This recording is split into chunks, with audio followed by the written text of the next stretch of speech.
This season's theme, who exactly is the sage? When reading Laozi's Dao De Jing, you'll encounter the term sage every 1 or 2 chapters. Most people, upon hearing sage, think of the Confucian ideal, a person of perfect virtue. But in fact, the term is also used in Daoism. In Laozi's work, the usage of sage is the most frequent. The sage in Laozi's text is not directly related to virtue but to wisdom. Therefore, we say that the sage in Laozi's book is a ruler who has realized the Tao. Not only that, but in the 81 chapters of Laozi, the sage appears 24 times in 32 occurrences. Additionally, there are other synonyms for the sage. If you consider the sage as a ruler who has realized the Tao, then other terms like ai hu, mi hu, those who possess the Tao, you Dao zhe, and those who respect the Tao, shang wei Dao zhe, carry the same meaning.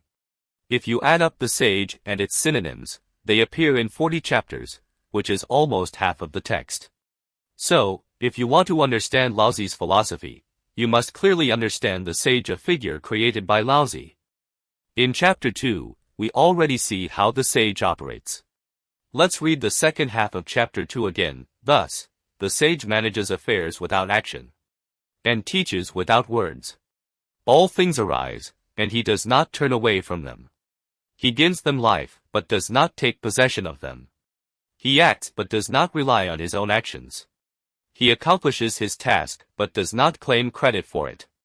Because he does not claim credit, his accomplishment remains with him.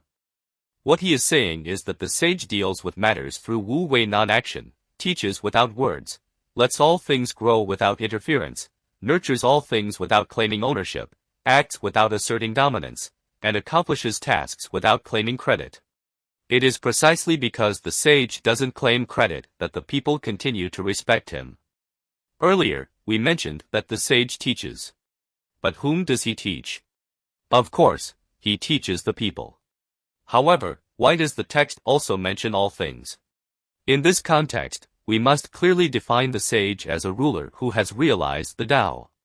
When the ruler faces the people, he treats them the same way he treats all things.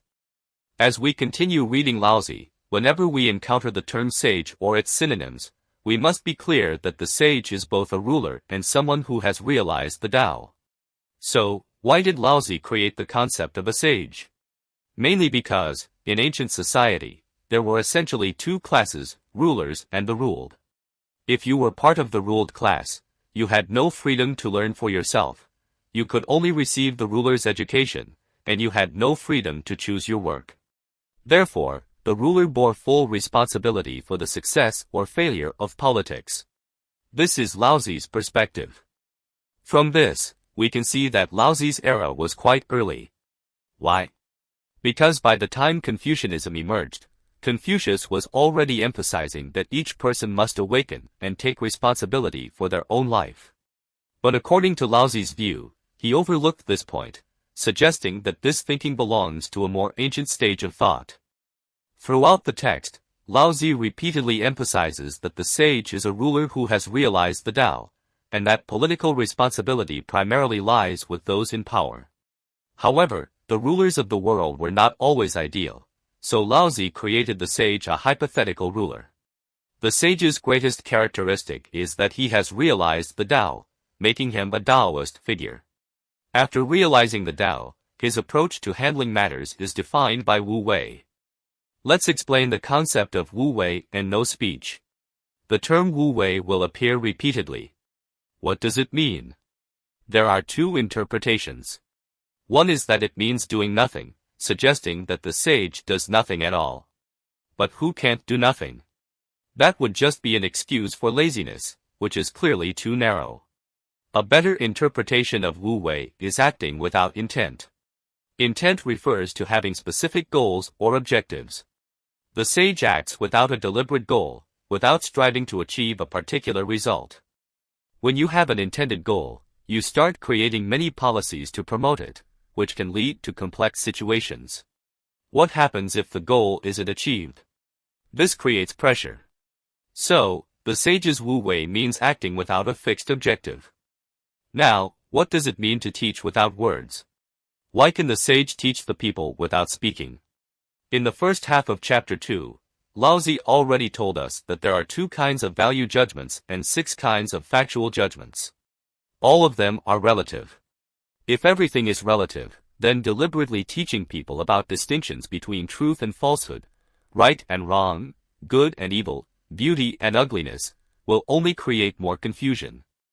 There isn't enough time to resolve existing issues, so it's impossible to emphasize distinctions and make things more complicated.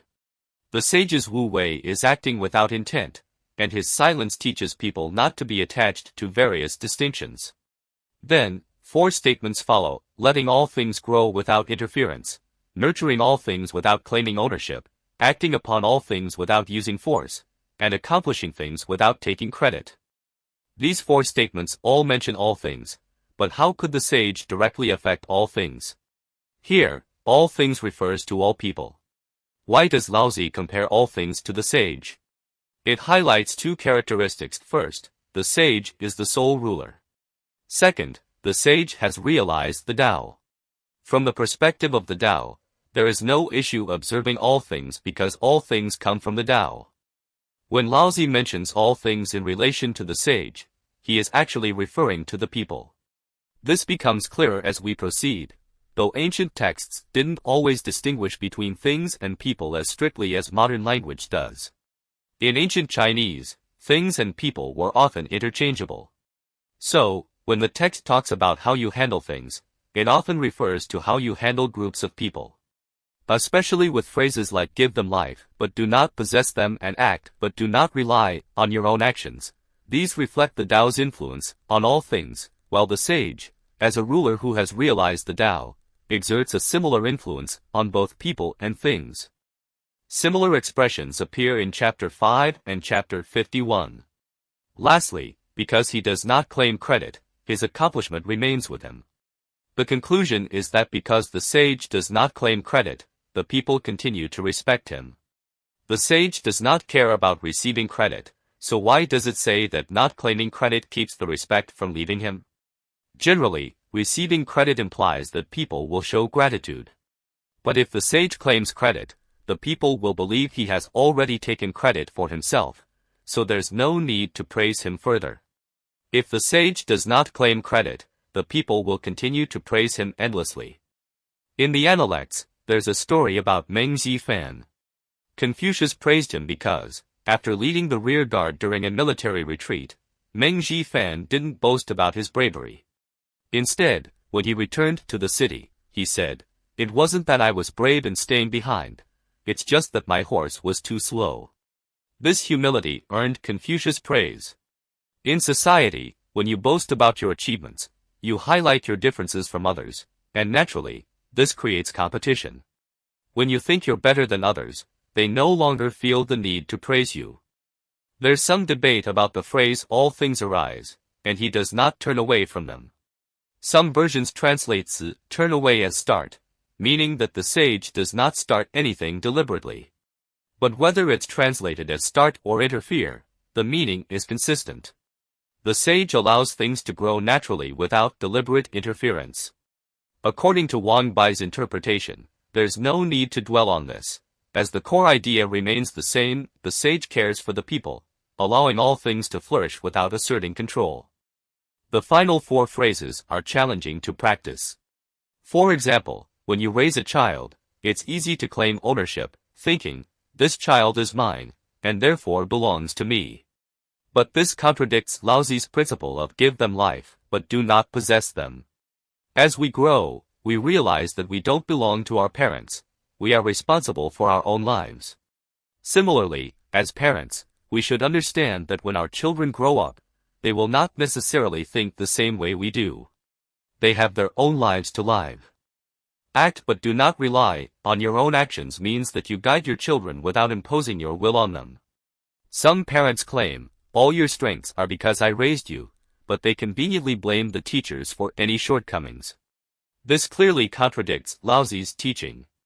Laozi asks that we act but do not rely on our own actions, meaning we should do what we must without feeling that it's all due to our efforts.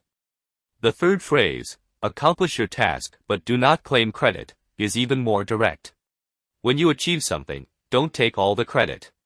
Any accomplishment is the result of favorable conditions, timing, circumstances, and cooperation from others. Nothing is achieved by one person alone. In Mencius, it is mentioned that everything we wear, from clothes to shoes to buttons, is the result of the labor of many artisans. Therefore, after accomplishing something, don't claim credit for it. From this chapter, what do we learn? We learn that Laozi's sage is a ruler who has realized the Tao. The sage's role is that of a ruler, responsible for cultivating himself, educating the people, and ultimately achieving positive results. But more importantly, he is a realized being, different from ordinary rulers. Laozi created this idealized figure to solve the problem of chaos in the world. After Laozi, Daoists spoke less frequently about the sage. For example, in Zhuangzi's work, he mentions 4 kinds of people: the true person, the divine person, the wise person, and the heavenly person. All 4 share the same characteristic: they are individuals who have realized the Tao.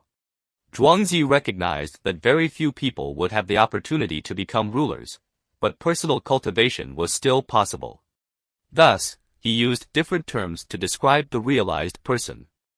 Of course, Zhuangzi also mentioned the sage, but his sage had 2 meanings: one related to Confucianism, which he criticized, and the other related to Daoism, which he admired. By Zhuangzi's time, the realized ruler had transformed into the realized individual. As we study Daoism and understand the evolution of this thought, we can gain personal insights. While we may never become the sage that Laozi envisioned, we can and should become the rulers of our own lives. After understanding the sage's behavior, we can apply his principles within our own abilities. What insights have you gained from today's discussion? I'd love to hear your thoughts.